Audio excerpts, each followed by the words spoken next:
श्री गणेशाय नमः। ओम नमः शिवाय। जय श्री राम, जय हनुमान। दोस्तों, आशा करता हूँ आप सभी लोग प्रभु की कृपा से कुशल होंगे। प्रभु श्री राम और हनुमान जी को नमन करते हुए 9वीं चौपाई को सुनते हैं और उसका अर्थ जानते हैं। लेकिन उससे पहले आप सभी से रिक्वेस्ट है, प्लीज़ सब्सक्राइब करना ना भूलें, जिससे कि सुंदरकांड, जिसमें हनुमान जी के पराक्रम की कथा है, आपकी कंटिन्यूटी बनी रहे। चलिए तो सुनते हैं।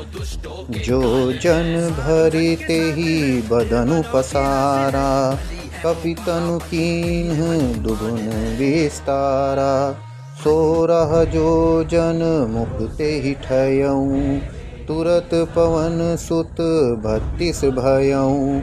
इसका अर्थ है, सुरसा ने अपना मुंह 1 योजन भर में फैलाया, हनुमान जी ने अपना शरीर 2 गुना बड़ा कर लिया। तब सुरसा ने अपना मुंह 16 योजन में फैलाया, तो हनुमान जी ने अपना शरीर तुरंत 32 योजन बड़ा कर लिया। जय श्री राम, जय हनुमान। धन्यवाद। आप सभी पर प्रभु की कृपा बनी रहे। प्लीज़ सब्सक्राइब, लाइक, शेयर करना ना भूलें।